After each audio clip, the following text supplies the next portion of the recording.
Hola amigos, bienvenidos a esta edición de día viernes del Portal del Villegas, que es un programa que cuenta en la semana con el auspicio de Hey Remodeling. Hey, la empresa de corredores de propiedades que tiene mucha eficiencia por su concentración en pocos encargos y por sus métodos y por su nivel de trabajo, que es brutal.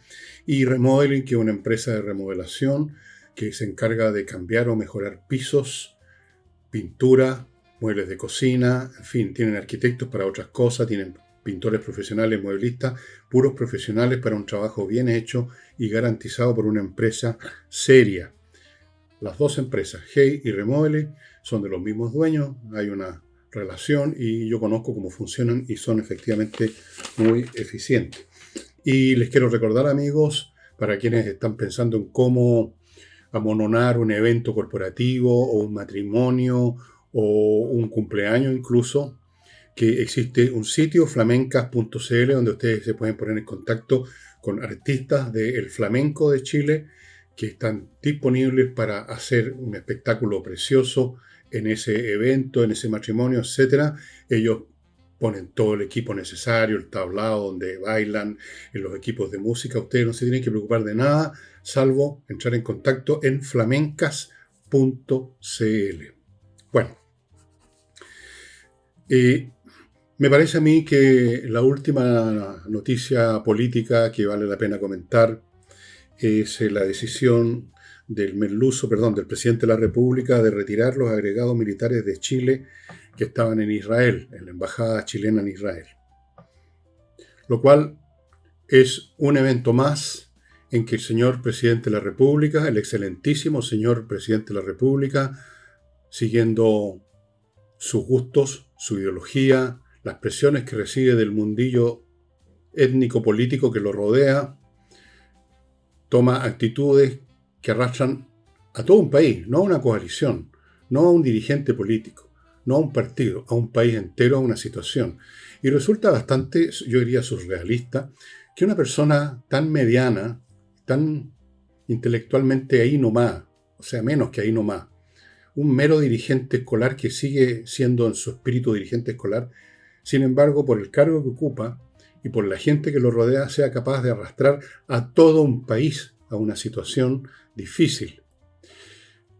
Apareció la señora Echeverri a decirnos las inepcias de siempre, eh, diciendo que no estaba contemplado, como algunos temían, el cortar relaciones. Algunos decían, se rumoreaba, quizá usted lo ha escuchado, este rumor, de que este 1 de junio iba a anunciar el fin de las relaciones diplomáticas con Israel.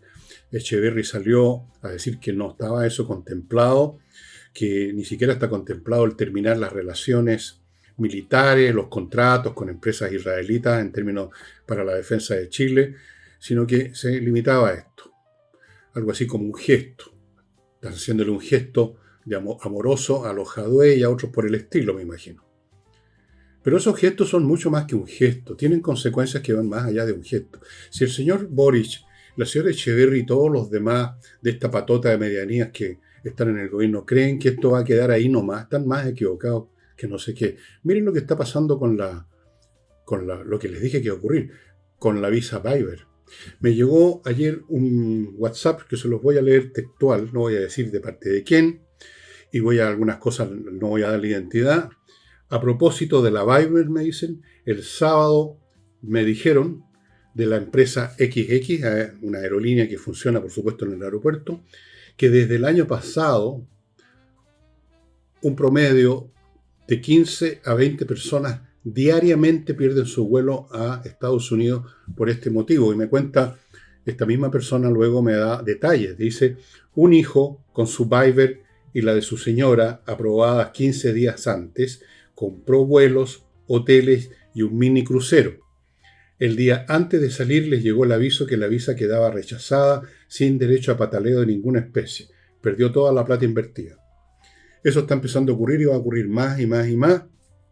Hay, por la otra información que recibí, hay instrucciones que en general no son solo para Chile, están poniendo trabas, por ejemplo, a las visas de estudiantes que quieren ir a estudiar a Estados Unidos. Pero hay una especial mirada hacia Chile por las conductas del presidente Boric.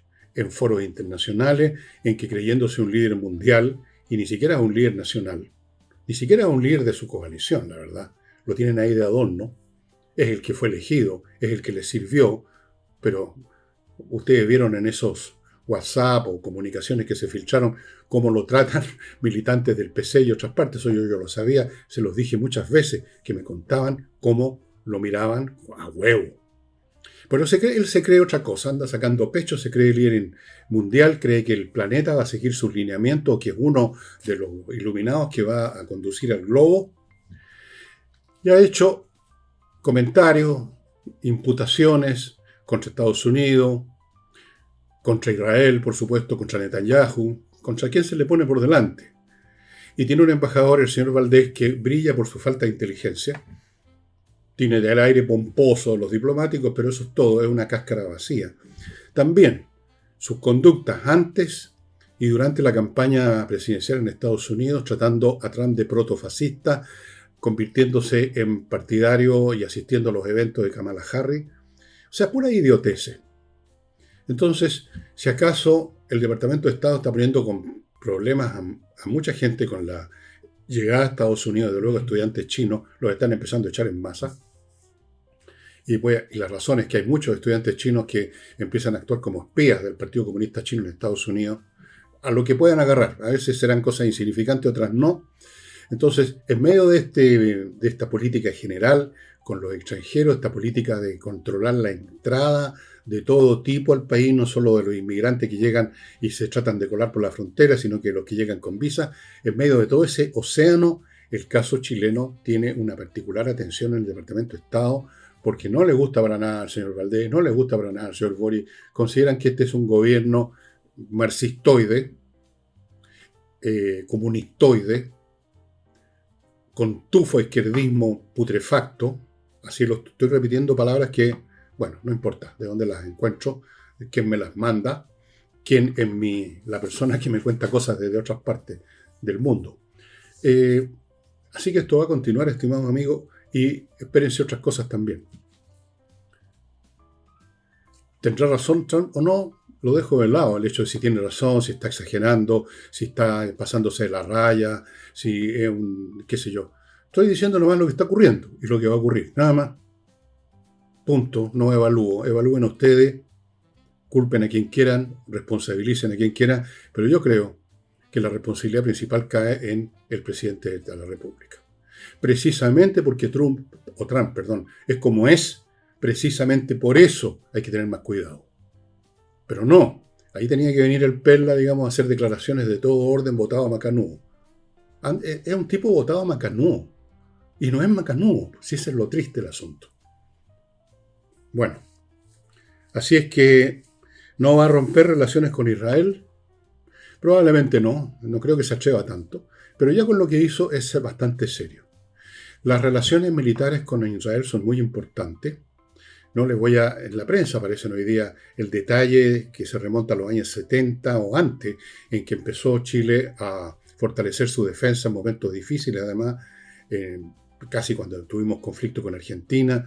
En fin, ha sido muy importante y es un trabajo que no se ve, que la gente no se entera, silencioso, invisible, pero que tiene que ver con el perfeccionamiento de nuestra defensa en un mundo cada vez más difícil y rodeados, como estamos, de vecinos que tienen pretensiones territoriales todo el tiempo.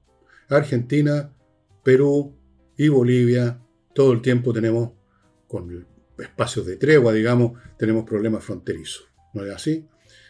Entonces tenemos que tener una defensa, una capacidad disuasiva muy grande. Eso se hace todo el tiempo, se intenta todo el tiempo, no lo andan contando cómo y de qué manera. Y esta acción de Boric debilita eso. No va a seguir igual el intercambio militar, como dijo la señora Echeverry, los contratos se van a seguir. Puede ser que los contratos se mantengan. El tema es que probablemente va a ser mucho más difícil o imposible obtener nuevos contratos. Con este gobierno nada. Menos mal que ya se acaba. Con este gobierno no van a haber nuevos contratos, no va a haber el mismo grado de transferencia tecnológica que había. Y quién sabe lo que puede pasar más adelante si acaso esta coalición ruinosa que fue puesta en el poder por los chilenos, lamentablemente, el votante finalmente el responsable, los que creyeron que Boric era otra cosa, los que se comieron el cuento del tío. Bueno, si esta gente continúa, no importa quién sea la presidenta o el presidente que probablemente la toma, si es que ganan, o quien sea, bueno, ahí se acaba la relación con Israel.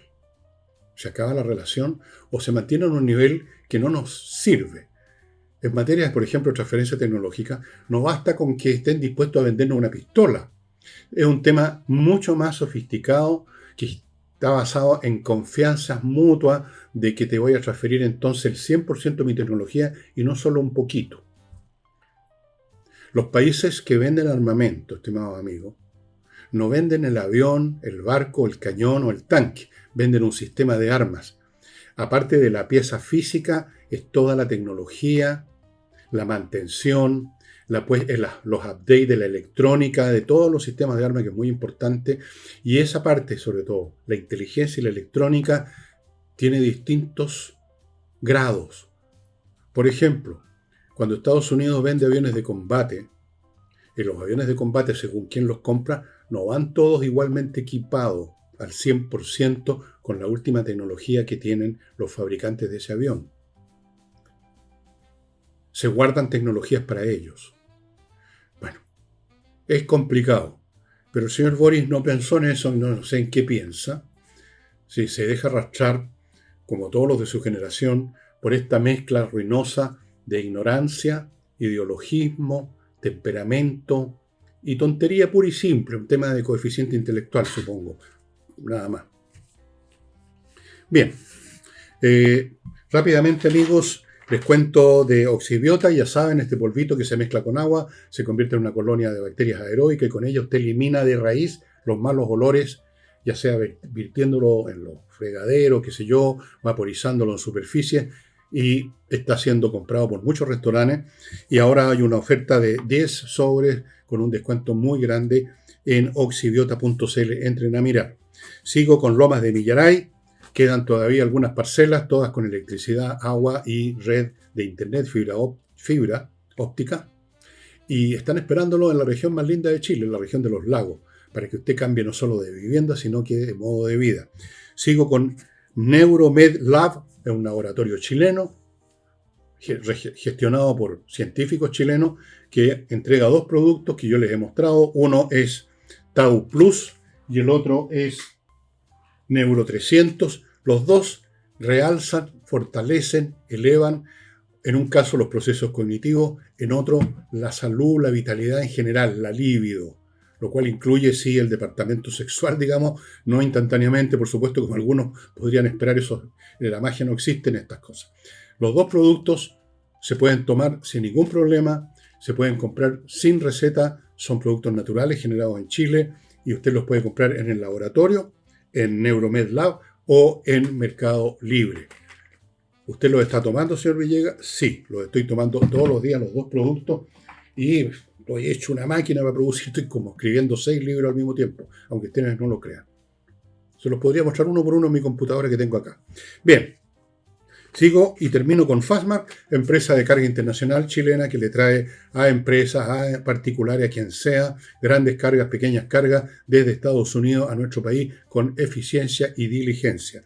Fastmark.cl. Bueno,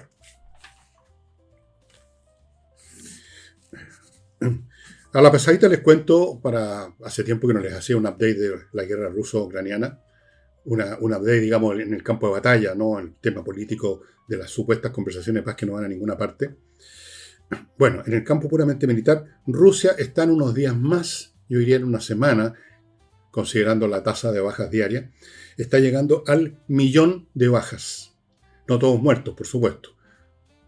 Probablemente una cuarta parte de ese 1.000.000 son muertos, el resto son mutilados, porque las heridas de guerra no son como recibir un postón, son balas de alta velocidad, son explosiones, los tipos quedan inhabilitados, mutilados. 1.000.000 de bajas, la cantidad de equipo que han perdido es impresionante, han agotado los stocks que tenían de la época soviética, y ahí siguen para ganar 100 metros, 1 kilómetro cuadrado, 2 kilómetros cuadrados de terreno pelado que no les sirve de nada. Están dispuestos a sacrificar hordas y hordas de soldados como han hecho siempre los rusos. Es un pueblo muy peculiar, ¿no? Por una historia muy peculiar y por la geografía. Es un tema que alguna vez voy a tratar: por qué los rusos son como son, por qué los regímenes políticos han sido siempre despóticos, por qué esos regímenes despóticos pueden usar a su gente como ganado para lo que quieran, y por qué esa gente es tan pasiva, tan sometida y se deja aplastar y finalmente sacrificar incluso en los campos de batalla. 1 millón de bajas, se acerca la cifra. Bueno, otra cosa internacional interesante que no van a encontrar ustedes en los medios de comunicación tradicionales, que se dedican a ir a las reuniones de prensa que dan las autoridades y recibir el papelito con las instrucciones. En todas partes del mundo así, yo lo vi en Chile tanto. En otros medios que yo sigo en internet, algunos medios están públicos, otros medios no son tan públicos, otros medios hay que pagar para tener la información, pero en fin, hay medios que van mucho más lejos que el periodista de fila, del medio común y corriente, y con ellos yo me informo de lo que está sucediendo en China y en otras partes. Y lo que está sucediendo en China en este momento es ¿cómo definirlo? Un cierto grado de convulsión política. En el Partido Comunista Chino, que es el actor único de la política en China, hay un movimiento de cambios de personal estratégico en el aparato de poder chino, y otras situaciones que parecen muy raras. Por ejemplo, hace días que no se ve en público a Xi Jinping. Como les digo, han cambiado a gente de su círculo de hierro. Todo pareciera indicar que hay un proceso que pudiera, no digo que va a ocurrir, estas cosas pueden terminar al revés. Todo indica en todo caso que hay una rotura, una quiebra del monolitismo del Partido Comunista China respecto a las políticas que está siguiendo básicamente en el mundo. ¿Y esto por qué? Porque China entró en una crisis económica tremenda debido a la guerra tarifaria con Estados Unidos. Eso ustedes lo pueden ver en YouTube. Hay muchos sitios con video donde usted puede ver cosas que no se veían en China por la opresión de un régimen autoritario, digamos totalitario. Revueltas en las calles, combates no muchos, con los demás, con la mayor parte de la gente mirando, con mala cara por supuesto, combates de algunos individuos, pequeños grupos contra la policía, incendios de fábricas porque no han pagado, gente viviendo bajo los puentes porque se quedaron sin pega, y el trabajador chino promedio no tiene una reserva porque son muy mal pagados, entonces de un día para otro se quedan, digamos, en la miseria. O sea, hay una conmoción económica brutal en China. ¿Por qué? Porque China en realidad no era una economía, o sea, un organismo con distintas actividades que es capaz de sustentarse a sí mismo y crecer por sus propias fuerzas, independientemente que exporte o no exporte, que tenga relaciones con el exterior. Pero es un organismo que tiene un grado importante de autonomía, que se sostiene a sí mismo. No era eso China. China era como una sola fábrica produciendo para el exterior. Y como ocurre con una fábrica que produce, si se le acaba el mercado, si nadie le compra, esa fábrica cierra, ¿no es cierto? Bueno, es lo que pasa con China. No digo que sea 100% una fábrica, por supuesto habían actividades propias, la agricultura, pero muy importante en la economía china el hecho de que gran parte de ella en realidad era una fábrica dependiente de los mercados externos. Se cerró ese mercado externo en gran parte y están jodidos. Entonces se están produciendo quiebras masivas, con una industria quiebran otras 100, con esas otras 100 quiebran otras 1000 porque están todas encadenadas. Era una economía de pura exportación, pues. Y ya no tienen a quién exportar. Yo he visto los videos, pueden ustedes verlo, busquen en la internet, pongan China en Google y van a aparecer en YouTube, por ejemplo, montones de sitios donde hay análisis, donde hay videos. Vean ustedes la situación catastrófica. Entonces, con eso se rompe el contrato que tenía el Partido Comunista con el pueblo chino. El contrato tácito, por supuesto, era: nosotros manduqueamos, hacemos lo que queremos, nosotros somos los mandamases, nosotros imponemos nuestra ideología, pero a cambio dejamos que ustedes más o menos salgan de la miseria absoluta e incluso algunos prosperen, porque hemos dejado grados de libertad y grados de empresa privada para que la cosa crezca, porque con economía de Estado nadie crece. Entonces, mientras ustedes estén más o menos bien que sea, nos van a tolerar que nosotros seamos los que mandamos. Pero se está rompiendo ese contrato porque se están quedando sin pega. Las imágenes son bien interesantes. Ahora uno se pregunta, eso va a adquirir más vuelo y va a terminar, digamos, produciendo una destrucción del sistema político chino, o los chinos que no tienen escrúpulos, como lo demostraron en Plaza Tiananmen, van a reprimir, aunque sea a sangre y fuego, todo, y van a callar voces. Pero aún si lo hacen, ¿cuánto puede durar esa represión? Depende de muchos factores. Si se acaba la guerra tarifaria y las empresas empiezan otra vez a funcionar y vuelven las pegas, se calma la cosa. Pero quién sabe. De repente también ocurre que aunque vuelvan las pegas y vuelvan las fábricas a funcionar, se ha roto algo en la conciencia de muchos chinos. Se ha roto esa lealtad sumisa al Estado, a Xi Jinping. Se ha roto el temor. Se ha roto la confianza. Entonces, vienen nuevos tiempos para China. Pero eso ustedes no lo van a encontrar en ningún medio de comunicación de los convencionales, ni en los diarios, ni en la radio, ni en la televisión. Tienen que buscar, y se los recomiendo hoy en día en general, para informarse relativamente bien de lo que ocurre en este planeta. No confíe en los medios convencionales, porque en primer lugar, la gran mayoría de los que hacen esos medios, digamos los que entregan la información, no tienen ni idea de lo que están hablando, como lo expliqué la otra vez con el tema de los aviones franceses en la brevísima guerra entre Pakistán y la India. No entienden, no saben. Sí, los estudios, los periodistas son para la risa. No saben nada. Además siguen las políticas de los dueños de los diarios, o las políticas de su país, o las conveniencias personales, qué sé yo, millones de factores. Entonces hay que usar estos otros medios de comunicación, grupos de especialistas que están en un sitio, algunos hay que pagarlos, otros son gratis. Ahí usted se entera un poco más. Y lo de China, como les digo, me enteré ahí de lo que está ocurriendo en este momento. No sé en qué va a terminar, nadie sabe en qué va a terminar, pero se rompió este contrato tácito entre el pueblo chino y el Partido Comunista, o por lo menos se trizó, y todo puede ocurrir más adelante. Bueno, el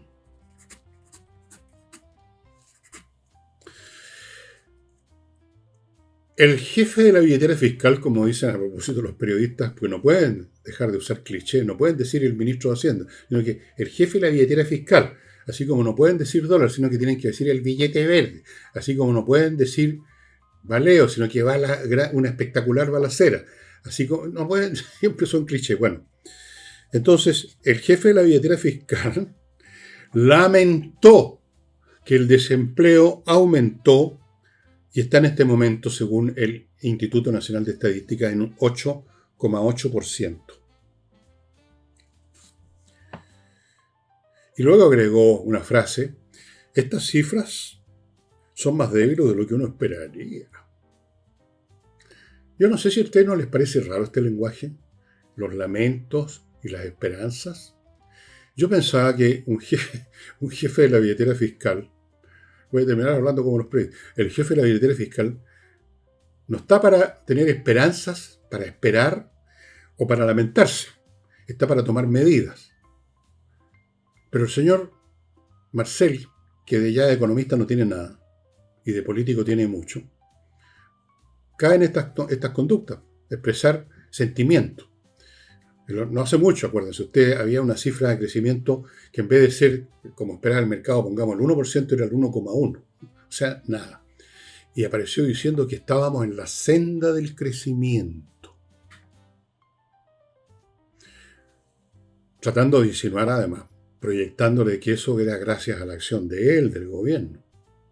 Creo que yo he explicado 1000 veces que la economía se mantiene y a veces puede crecer un 1% o 2% incluso, porque la gente que se dedica a gestionar una empresa, propietarios de empresas, los empleados de las empresas, el tipo del buque manicero, personas como yo, otros que trabajan en sus casas para otra cosa, el agricultor, todos queremos seguir viviendo y tenemos que seguir trabajando y produciendo, porque si no, no comemos.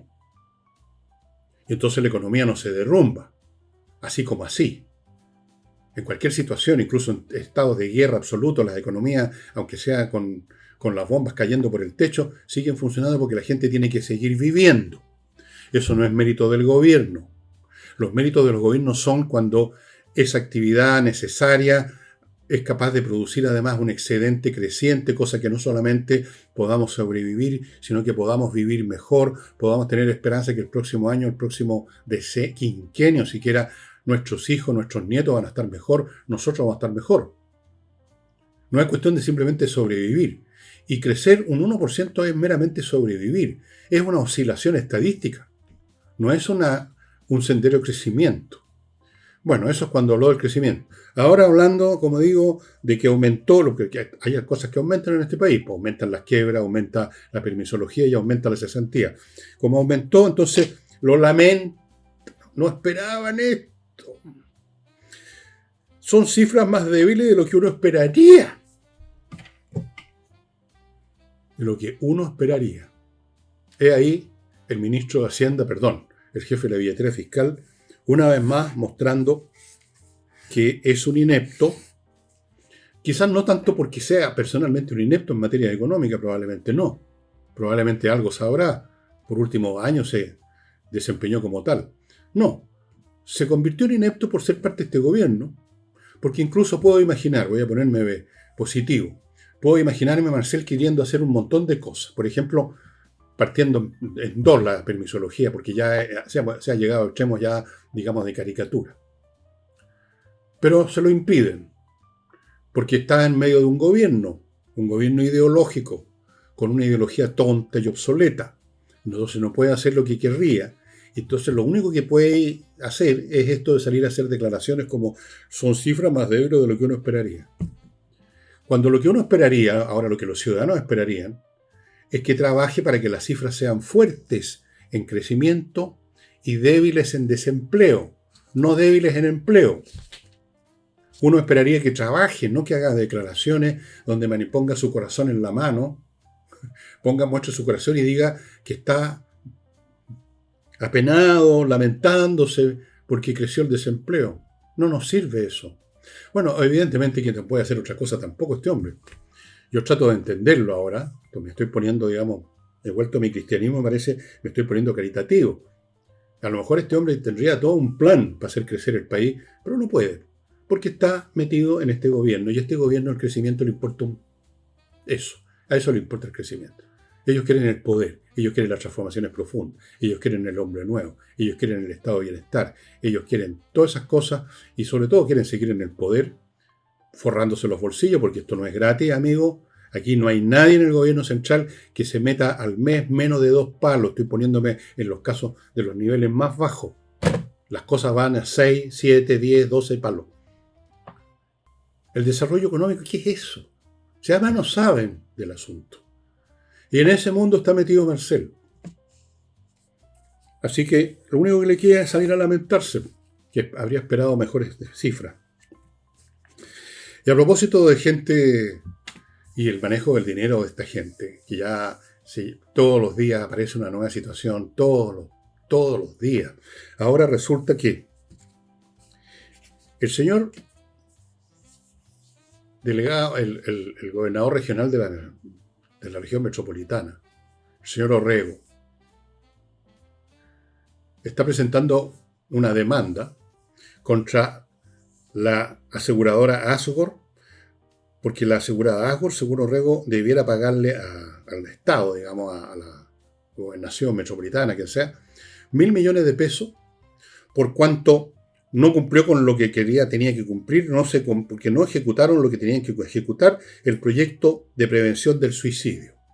El proyecto más imbécil que jamás haya sido planteado, pero que significó que el señor Orrego le entregó a ese proyecto 1.683 millones de pesos. Y los hizo, digamos, establecer un seguro por si acaso no funcionaba esta cuestión. ¿Cómo iba a funcionar? De 1.000 millones. Con esto el señor Orrego está cubriendo con una capa de humo, pero muy tenue, el hecho básico. El hecho básico no es si la aseguradora le debiera o no pagar.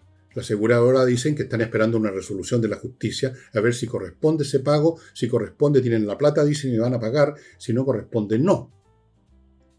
Por una serie de razones legales que las dejo de lado por el momento. La cuestión central es que en su momento el señor Orrego le pasó 1.683 millones de pesos a una fundación que decía que iba a impedir los suicidios. Eso es casi un chiste. ¿Cómo se impiden los suicidios? ¿Y cómo podría ejecutarse, haber cifras de ejecución de eso?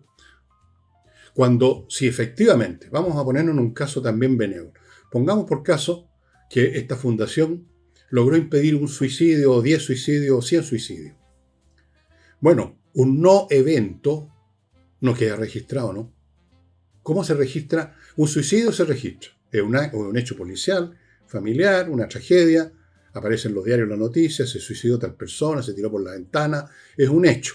El no suicidio no es un hecho. ¿Cómo puede registrarse un no hecho?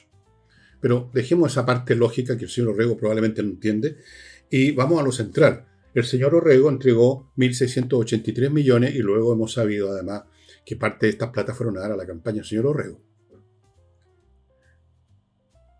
Así que esa es la cuestión central. Entonces, ahora aparece él demandando, digamos, porque no cumplió la... ¿Cómo iba a cumplir? Pues, bueno? O sea, ¿qué tenéis dentro de la cabeza, Orrego?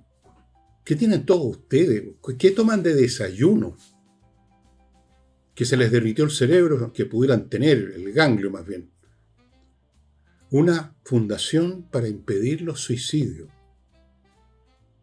A ver, ¿qué otras fundaciones podría el día de mañana el señor Orrego, que fue elegido, porque aquí, digamos, esta gente existe porque los eligen, ¿no? Así que no digo nada mejor. Bueno, inventemos fundaciones. Tenemos la para impedir el suicidio que no ejecutó. A ver, fundación para impedir que la gente se tire peos. En una de esas. A ver, en una de esas podría ser útil. Y si no ejecuta, el señor puede puede tomar un seguro por si la fundación no logra su cometido, digamos. Yo no sé qué otras fundaciones podría ser. Fundación de los columpios. Una fundación encargada de mandar a algún jubilado a pasearse por las plazas, a verificar tirando los cordeles que los columpios estén bien. Vamos, 2.000 millones de pesos para esos señores. Y así sucesivamente. Bueno, estamos viviendo una época francamente en que se mezcla, el surrealismo es uno de los componentes. El surrealismo. O sea, una fundación para impedir los suicidios. Tenía un nombre así lírico. Quédate, no te suicides, quédate por favor. Oye. Esto me recuerda una historia un chiste de un humorista argentino que me la contaron hace años cuando estábamos en una de esas reuniones de almuerzo en el canal en Chilevisión para preparar, en los buenos tiempos, para preparar el programa Tolerancia Cero. Estoy hablando de 10, 15 años atrás. Entonces, había también una organización, pero privada, no estaba siendo financiada por el señor Orrego en Argentina. Entonces se supone que los tentados de suicidarse llamaban por teléfono para pedir ayuda psicológica, espiritual. Entonces el funcionario a cargo se pone el teléfono y dime, no, pero no haga estas cosas, piensa un poquito. Como dice que tienes ya la pistola en la mano, pero no, hombre, déjalo a un lado. Pero que, ¡acáspita! ¡Bum! Bueno, me recordó, fíjense, eso. Pero bueno, la historia era bastante más divertida como la conté, pero hoy día no estoy para cosas graciosas porque finalmente no me puedo olvidar que el señor Orrego le pasó 1.683 millones y me imagino que alguna parte, una fracción, aunque sea mínima, de esos 1.683 está formada por lo que yo pago en contribuciones, en impuestos, por todos lados, porque me estrangulan por todos lados como a todos los chilenos. Pero a lo mejor, no te suicides, funcionó. Bien. Ya conté, amigos, lo de Echeverri, que dijo que no se van a cortar relaciones con Israel. Ya vamos a ver eso. Les quiero yo ahora contar de Compreoro, que los está esperando en compreoro.com para que usted compre oro o plata, o las dos cosas, en moneda y en lingote, o una de las dos, para que usted tenga una reserva financiera totalmente indestructible y además hoy en día es una inversión. Continúo con el método EVE para eliminar esas cosas feas de su cuerpo, como, qué sé yo, la celulitis, supongo, que no se eliminan en los gimnasios, ni se eliminan haciendo vida sana, en cuerpo sano, ni en todas esas cosas. Se eliminan con actos específicos, con un método específico traído desde Corea del Sur y que se llama el método EVE, que ustedes ubican en métodoeve.cl. Hay dos locales, uno en Vitacura, otro en Concón, para llevar a cabo los procesos para eliminar esas fealdades que hay en su cuerpo.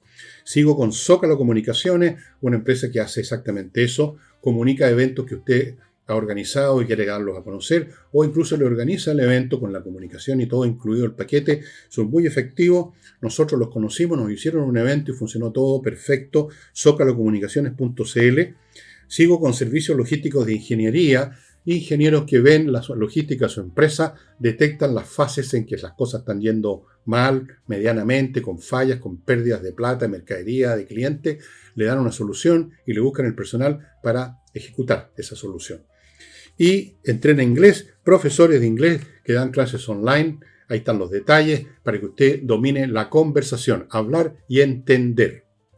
Para que vea las seriales en Netflix sin estar leyendo los titulares que a veces son para la risa. Bueno, no siempre, pero a veces. Bueno, según la prensa, si usted quiere ser miembro, quiere convertirse en militante del Partido Nacional Libertario organizado por el candidato Kaiser, usted tiene que hacer una especie de juramento, así como los soldados cuando se ponen en fila y juran defender a la patria, etc. Un juramento para defender una serie de principios que yo los imprimí en la información periodística y los voy a leer y luego voy a comentar qué me parece esta cuestión. En ese juramento, que me recuerda así por su fraseología, eso de los conscriptos diciendo, juro, vamos a defenderse, aunque me cueste la vida, la Constitución, la patria, etc. Bueno, entiendo y acepto que somos la nueva derecha, la que promueve la defensa de las ideas que han sustentado nuestra sociedad occidental, bajo la cual se reconoce que la persona es anterior al Estado y detenta derechos inalienables, tales como la vida, la libertad, la propiedad, la búsqueda de la felicidad, así como el carácter hilomórfico de la unidad entre cuerpo y alma. Ahí me pillaron con lo de hilomórfico. Agrega, el texto que hay que jurar se refiere también al fortalecimiento de la democracia, preservando nuestra identidad nacional, cultural y promoviendo un entorno seguro y próspero. El juramento continúa. Reafirmo nuestro compromiso irrestricto con las Fuerzas Armadas y de Orden como esenciales para la institucionalidad, garantes de la paz y seguridad, así como su aporte histórico para preservar la libertad de los chilenos. Y el juramento continúa. No acepto ni aceptaré los postulados de la Agenda 2030-2045 ni sus derivados, que buscan horadar la soberanía del país y la primacía de la persona por sobre otras consideraciones tales como el medio ambiente u otros grupos de presión. Continúo. No utilizaré el lenguaje sustentado en la ideología de género, pues estoy consciente de que el idioma español integra a todas las personas y no es necesario hacer distinciones políticas y o genitales o sustentadas en la autopercepción para validar a nadie. La vida humana inocente debe ser defendida desde el momento de su concepción hasta su muerte natural. Y, finalmente, reconoce la legítima defensa como un derecho y deber preferente de los padres a educar a sus hijos de acuerdo con sus valores y principios. Ok. Bueno, esto es bastante, digamos, inédito, esto de que haya que hacer un juramento. Digamos, no sé de ningún partido que se haga eso. Obviamente que cuando uno va a un partido que diga yo quiero militar en el Partido Comunista, yo quiero militar en la UDI, se asume de que uno, bueno, en el caso de los comunistas debiera uno conocer un mínimo la doctrina comunista, no sé si hay un examen de grado o alguna cosa, pero no creo. En la UDI tampoco. Se asume que uno, si está yendo a inscribirse a un partido, es porque conoce las posturas de ese partido y las comparte y uno quiere participar, quiere colaborar. Pero esto de un juramento con todas estas cosas me parece muy curioso. No se trata de los puntos del juramento. Yo estoy de acuerdo con muchos de ellos. Podría estar de acuerdo con todo incluso. Pero yo no sé si estaría de acuerdo con ir a hacer un juramento. ¿Sí? No sé si frente a una bandera, el pabellón del partido, si es que tienen alguno, frente a un testigo, a un funcionario a cargo de formalizar el proceso, el juramento, hacerlo solo con varios, así como cuando, no sé cómo es la cuestión realmente, pero me pareció raro. Me pareció raro y me pareció que es contraproducente para este Partido Nacional Libertario, porque da la sensación entonces que esto ya no es un partido, sino que es una secta religiosa. O sea, esto de jurar todas estas cosas, O sea, yo no sé si juraría todas estas cosas. Yo puedo estar de acuerdo, por ejemplo, en el tema de la legítima defensa. Estoy de acuerdo con que tenemos que mantener nuestra identidad nacional. Estoy de acuerdo con que la persona es anterior al Estado y tiene derechos inalienables, así que no se pueden alienar, quitar, etc. Pero yo no sé si juraría. Por ejemplo, no utilizaré el lenguaje sustentado en la ideología de género. Bueno, yo no lo abuso y me he reído mucho esto de que ya a los señores del progresismo no pueden decir parlamentarios, sino que tienen que agregar y parlamentaria. Encuentro una idiotez. Pero no estaría dispuesto a jurar que jamás voy a usar ese lenguaje. El día de mañana, por bromear, por último, o por no ponerme de punta con alguien en una reunión social, le seguiría el amén con su lenguaje participativo, inclusivo, progresista y todo lo demás, aunque por dentro me esté riendo a gritos. Yo no sé si, yo no juraría eso.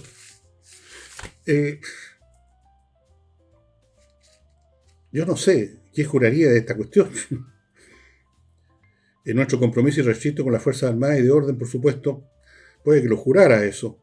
Pero no lo juraría por ser parte de un partido. Llegado el caso, lo juro si el día de mañana hasta los viejos como yo tienen que ponerse un uniforme y salir a defender el país porque nos invadieron los extraterrestres y hasta el último viejo tiene que pelear. Ahí quizás juraría esta cuestión. Pero para entrar a un partido me suena me suena mal, para serle franco. Me suena como que no corresponde. Me suena hasta peligroso.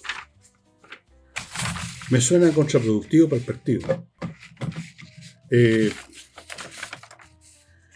general, hay que tener cuidado cuando se jura porque de repente cambian las circunstancias y uno tiene que romper el juramento. Salvo que uno sea un imbécil. Esos que dicen, yo siempre he sido tal cosa, cosa que además no es verdad, pero si es verdad, son tontos. Porque las circunstancias cambian y de repente para defender un valor importante usted tiene que dejar de defender otro por el cual había jurado.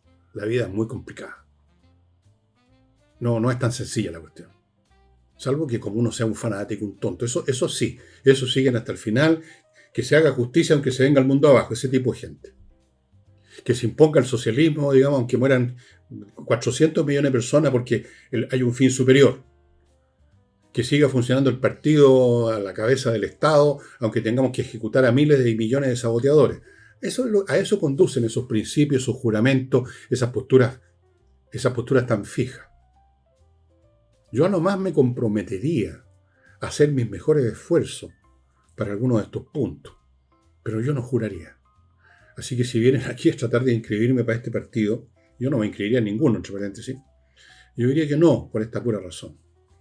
Yo creo que fue un error esta cuestión, pero allá ello, si sumamos a esto el hecho que ha ido perdiendo impulso la candidatura de Kaiser, todos estos factores parecieran indicar una conversión de lo que era un partido creciente, interesante, en una secta, en los esenios de la política, el día de mañana. Los que estaban ahí en el Mar Muerto haciendo documentos, que después se encontraron miles de años después. No se hace política así, Kaiser. No se hace política con juramento. Se hace política incluyendo gente, aunque sea transitoriamente. Eso es la práctica que corresponde. Esto no equivale a decir de que se hace política traicionando, entregándose al adversario, como ha hecho tantas veces la derecha tradicional. No. Pero tampoco se hace con posturas extremas talibanas. Yo creo que no. Ni una cosa ni la otra. Sino que para eso está la inteligencia, Kaiser, manejarse inteligentemente siguiendo siempre el mejor camino. Sigan el ejemplo, y aquí le voy a poner como ejemplo políticos que no son de izquierda, que son, llamarían aquí, los progresistas lo llamarían ultra reaccionarios. Vea la vida política de Bismarck y vea la vida política de Churchill, y usted va a ver ahí cómo, de acuerdo a las circunstancias, estas personas cambiaban su su rumbo, con una sola meta siempre presente, y que la dijo alguna vez Bismarck, el canciller de hierro: hacer lo que es más factible, menos dañino en un momento dado según las circunstancias. Eso es el principio que debiera, el mejor camino para que haya la menor cantidad de violencia, de daños, de muertos y heridos, de pobreza, pero que puede ser un día esto y el otro día esto otro. tener en mente el mayor bienestar posible de la gente. Y para eso, si hay que romper un juramento en algún momento, se rompe el juramento. Punto. Pero en fin, vivimos en tiempos de talibanes, parece, de un lado y de otro, y personas que tratan de ser como yo, no soy el único, hay millones, que tratan de usar el sentido común, tratan de usar, no sé, por la experiencia que uno tiene de cómo las cosas se descompaginan, de cómo las cosas se extreman y se convierten en violencia, en brutalidad y en horror. ¿Por qué? Porque hay partes que no quieren ceder, porque hay partes que son... Bueno, hay momentos en que uno no debe ceder y tiene que entrar en un estado de beligerancia. Pero hasta eso tiene que ser calculado inteligentemente. Bueno, así que ahí estaban los mandamientos del Partido Nacional Libertario, o no sé cómo llamarlo, el Evangelio de Kaiser, según San Kaiser. Tenemos otro caso con nombre y apellido vinculado a este tema que parece que es el cuento nunca acabar y va a ser el cuento nunca acabar en los hechos, aunque no necesariamente en la prensa, que empiezan a pasar a otro tema, el cuento nunca acabar de la licencia porque una enorme masa del país ha caído en esas prácticas. Una enorme masa, millones de personas, no simplemente unos cuantos individuos. Así que evidentemente que vamos a empezar a ver más y más y más nombres. Pero antes de contarles quién es este personaje, no era ninguna lumbrera, digamos, política, pero, en fin, permítanme recordarles una cosa muy rica, amigos. Eudora Vinos, este club al cual usted se hace socio, tiene varias modalidades y hecho socio usted ya, todos los meses recibe una caja con varias botellas según su plan de vinos únicos que no encuentra en ninguna otra parte como este tinto, estampa, inspiración, una botella muy bonita con un vino muy interesante que yo he estado haciendo un esfuerzo espiritual enorme que ustedes no se imaginan, la he mantenido intacta todavía, pero tarde o temprano voy a caer en la tentación, porque yo creo como Oscar Wilde que la mejor forma de vencer una tentación es caer en ella, ahí desaparece, se convierte en hechos, ya no es tentación. Bueno, Club Eudora, amigos, estos vinos no lo encuentran en ninguna otra parte. Sigo con Urantiacos, creadores de software de primer nivel para corporaciones, software hecho a la medida para el procesamiento de los datos específicos de su organización. Crean también sitios web bien diseñados, aplicaciones móviles, etc. Nada mejor que ponerse en manos de gente talentosa en temas de software, especialmente que son delicados. Sigo con María Imovey, un grupo de profesionales chilenos dedicados al corretaje, venta y compra de propiedades, etcétera, que están operando en Florianópolis, Brasil, y lo invitan a usted a participar en el gran negocio inmobiliario que se está viviendo en esa ciudad. Póngase en contacto con ellos para que lo ayuden a encontrar una excelente inversión en Florianópolis.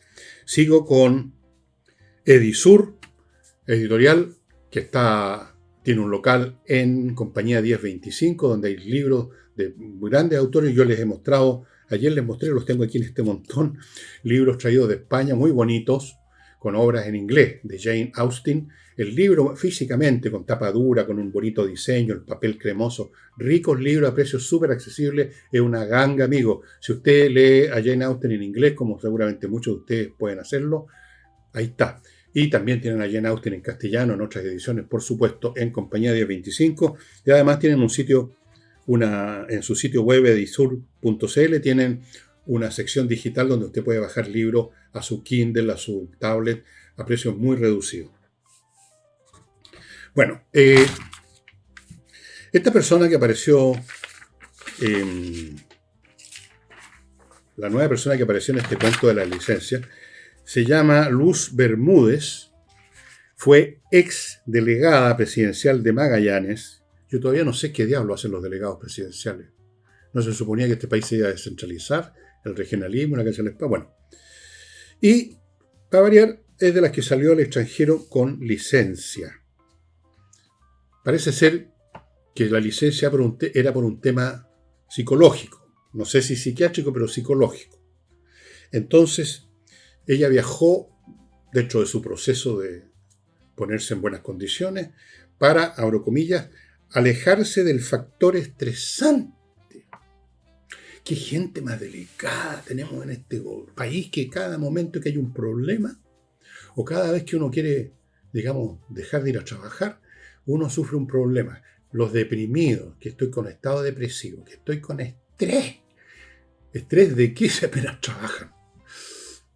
Bueno, tenemos desde arriba para abajo, ¿no? Problemas, digamos, cerebrales serios. Algunos son simplemente, digamos, un poco retardados intelectualmente, otros tienen ciertos males psiquiátricos que tienen que todos los días tomar medicamentos y aún así andan a las 3 y al 4. Después están los deprimidos, después están los estresados, y siempre el hospital, el centro médico que cuida todos estos problemas y los resuelve está fuera de Chile. No sé, pues Río de Janeiro es estupendo para el estrés. No sé, París, no, allá París no, mucho hueveo allá. No sé, pues, un resort en el Caribe. Miami, para aprovechar de comprar, ir a los malls a comprar. Son ideales para quitarse los problemas psicológicos e incluso psiquiátricos. Quizás por algo nuestro presidente viaja tanto para todos lados. Puede ser que sea parte del tratamiento. ¿Qué sabe uno, no? Bueno, una cosa que la examiné hace unos programas atrás, que tiene algo de anecdótico y algo también de simbólico y algo de metafórico y algo de, qué sé yo, es este asunto, esta situación por la que está pasando el Club de la Unión. Frenaron la liquidación, la frenó el Tribunal Constitucional, pero para poder sanar las finanzas, le deben plata a medio mundo, le deben plata a muchos trabajadores. Están iniciando una subasta que empieza en estos días. En estos días usted puede ya ir al Club de la Unión a ver las piezas, a ver si se interesa en algo. 300 objetos de arte, pero estamos hablando de cosas realmente muy valiosas artísticamente y por lo tanto muy caras. Yo no sé, seguramente va a haber una venta importante. Si no son chilenos, van a ser extranjeros que van a darse una vueltecita, porque hay cosas que son realmente de primer nivel, pinturas, esculturas, etc. Y bueno, yo les deseo mucha suerte, que ojalá reciban plata suficiente para pagarle a los trabajadores que están impagos y para pagar a las empresas, qué sé yo, que los suministraban los condumios para su excelente cocina. Pero, por si acaso usted no vio el programa anterior, yo creo que esto es bastante simbólico, efectivamente, del fin de una era, que en el fondo se murió hace rato esa era, pero algunos eventos, algunos avatares de esa era, digamos, como el Club de la Unión, todavía parecían estar vivos. El Club de la Unión, que fue fundado hace más de un siglo, en 1864. A 1964 es un siglo. Más los años que han transcurrido hasta ahora, o sea, va para los 2 siglos el Club de la Unión. Siglo y medio. Es representativo, fue fundado en una época en que la política era celebrada por un grupito muy pequeño de personas, la élite económica del país era la élite política, el rotaje, todos los demás, todos nosotros, los que ya habían llegado a Chile, o los que eran de Chile, o los que no, yo todavía mi familia no había llegado a Chile, esos no participaban en política, eso ni siquiera tenían derecho a voto, prácticamente. La política se empezó a hacer más popular en 1920 con Arturo Alessandri Palma. Antes de eso, la política, y después de Alessandri Palma siguió, la política era básicamente una cuestión de club, y el lugar físico donde se reunían a hacer muchas de sus tratativas, a llegar a acuerdos, o por último a mantener sus relaciones privadas, personales, era el Club de la Unión. Ahí se reunía la élite política y económica de Chile. Y no cualquiera podía ser miembro. Si usted quería ser miembro del Club de la Unión, no era llegar y decir, oye, quiero ser miembro del Club de la Unión. No aceptaban a los rotos, por así decirlo. Si usted era avalado por otros caballeros, que usted mismo era un caballero, era una persona de pro, era parte de la gente linda, tenía recursos, era rico, tenía fondo, tenía caballares, tenía una empresa, tenía alguna abolengo familiar, no era cualquier picante recién llegado de afuera, ahí lo aceptaba. Si no, no. Era un club exclusivo, muy exclusivo. Usted podía ir como visita, no como miembro, acompañado de un miembro del club, a almorzar, por ejemplo. Y entiendo que en los últimos años eso se hizo un poco más, se abrió se abrió mucho más. Pero se abrió mucho más porque ya había dejado de ser ese club representativo de un periodo político de Chile, de un periodo social, cultural y político. Pasamos de esa cultura de política de club, de élite, a la política, a la sociedad de masas. Ya esto empezó a hacerse muy notorio, no tanto con Arturo Alessandri, que fue los primeros balbuceos, sino que con Eduardo Frei Montalva.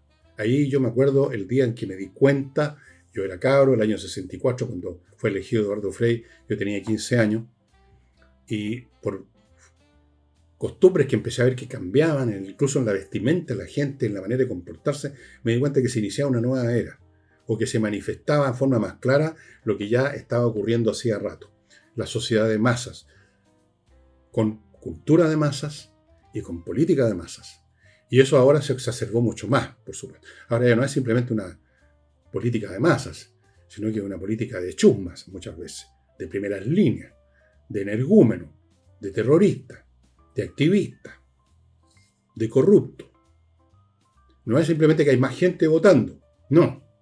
Esa más gente votando se convirtió en más gente llegando al poder. Estamos en la fase 2 de la política de masa.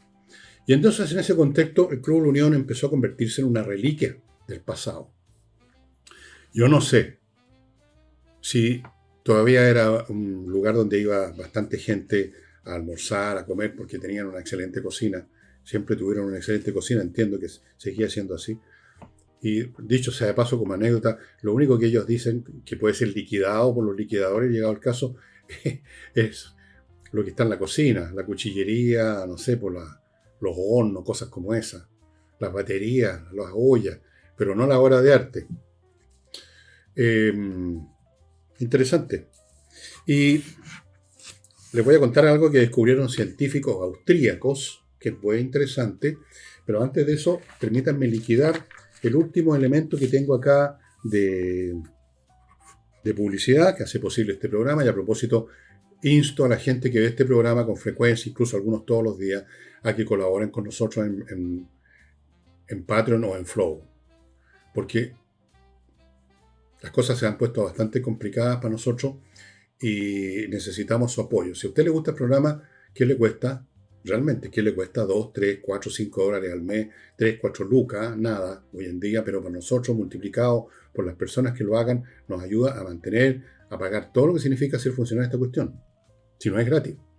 Así que, perdónenme que sea tan abierto y tan crudo, pero si no lo digo, ¿quién lo va a decir? Bueno, y otros que nos ayudan son las empresas que confían en nosotros, porque además hemos sido útiles para las empresas que publicitan con nosotros. Y espero que sea útil también para Ricardo Yarzún, que tiene un canal en YouTube dedicado a mostrarles a ustedes cómo hacer buen uso de las inteligencias artificiales. No es llegar simplemente y preguntarle alguna payasada, eso lo podría hacer con Google. Hay muchas otras cosas que puede hacer por usted para mejorar su trabajo, para ayudarlo en cosas, digamos, de secretaría, digamos. Aprenda con Ricardo Yarzún en su canal de YouTube. Y sigo con Wikiper, contadores, auditores disponibles para tratar temas contables con grandes, medianas y pequeñas empresas de una manera científica y precisa, sin entonces dejar espacio para los errores que cuestan muy caro. Y termino con airmagicchile.com, empresa europea que se instaló en Chile para ofrecer soluciones de climatización a empresas fabriles que tienen talleres donde se junta calor por las máquinas, por la cantidad de gente que trabaja ahí. Y acuérdense que hay un tope legal de temperatura que puede haber en un taller fabril. Si usted lo sobrepasa, cae una verdadera lluvia de multas pesadísimas. Fuera del clima laboral, que es malo, si hay mucho calor, si es desagradable trabajar, se multiplican los accidentes laborales, es tremendo. Use estos sistemas que tienen en airmagicchile.com y son equipos de última generación que ahorran mucha energía. Bueno, lo que descubrieron los científicos austríacos, hicieron una prueba comparando grupos, hicieron como debe ser un experimento, se hace con el grupo que se somete a tal o cual experiencia, droga, qué sé yo, y a otro grupo que no, para ver cuál es la diferencia, si hay una diferencia entre los que usaron esa droga o ese remedio, o estuvieron en tal lugar, y los que sí, obvio. Y se descubrió que personas, un grupo puesto siquiera 20 minutos en el ambiente de un bosque, se les mejora muchos aspectos de la salud, en fin, ustedes lo pueden ver en la prensa, comparado con los que se quedan en la ciudad. Amigos, yo sé que muy pocos chilenos tenemos a nuestro lado, digamos, salimos de la casa y tenemos un bosque al lado, a ser contados con los dedos de una mano, los chilenos que están en esa condición. Pero todos tenemos, si no en nuestro jardín, en la calle, en algún lugar, o hay una plaza cerca, árboles. No serán un bosque, árboles. No hay nada más curativo, estimados amigos, que ponerse en la cercanía de un árbol o de varios árboles. Yo lo practico todos los días, tengo una casa que tiene un jardín, hemos plantado árboles, tenemos muchos árboles, y yo amo los árboles, y por un momento, cuando dejo de escribir mis 6 o 5 libros que estoy al mismo tiempo escribiendo o jugando ajedrez, lo que hago es salgo al jardín y me pongo al lado de mis árboles, los palmeo, les hablo. No, me van a decir que estoy loco, pero no me importa nada, me importa un huevo. Es estar sentado simplemente al lado de unos árboles, ojalá con una cerveza en la mano, mejor todavía, es fantástico. Así que si usted es de estas personas que tienen un árbol frente a su casa y ni siquiera se molestan en regarlo, cosa que toma medio minuto, y si se molestan estar media hora manguereando la carrocería de su auto, hágalo ahora, empiece a amar a su árbol que está frente a su casa, palmelo, háblele un minuto y le va a hacer muy bien, créame. Sí, ya sé que me creen loco por decir esto, pero me importa un huevo. Loco seré, pero es lo que hay. Bueno, finalmente les recuerdo que mis libros, el libro Identidad Animal de Saldívar y el mío Omni está disponible todavía, pero ya han quedado muy pocos ejemplares. Y en cuanto a libros que no son míos y que usted quiera interesante conocer, les recomiendo este libro, Historia de la Vida en la Tierra, de el señor Henry G., que cuenta brevemente la historia de la Tierra. La Tierra tiene 4.600 millones de años, cómo se fue formando, cómo partió y en qué está ahora. O sea, pasa por todas las fases, el Pleistoceno, el no sé cuanteno, la época del Jurásico con los dinosaurios, la aparición de los monos, la aparición del Homo sapiens, que es un mono también, peor que los monos diría yo. Breve historia de la vida en la Tierra, de la vida de este caballero en solo 12 capítulos. Hay cosas que usted puede saber, pero se le habla olvidado, la sabe a media, y aquí está todo muy clarito. Es una historia bien interesante. Así que eso les quería contar. Y sería todo. Y para mañana sábado, tengo ya claro lo que les voy a contar. Es una historia muy interesante de un periodo histórico que se parece a este en muchas cosas y que muestra además algunos fenómenos muy interesantes respecto a cómo se desarrolla el progreso tecnológico y científico, cómo ocurre realmente y no como creemos normalmente, que es cosa que apareció un genio, no se sabe de dónde, inventó todo. Eso para el sábado. En cuanto al domingo, todavía no lo sé. Muchas gracias, nos estamos viendo.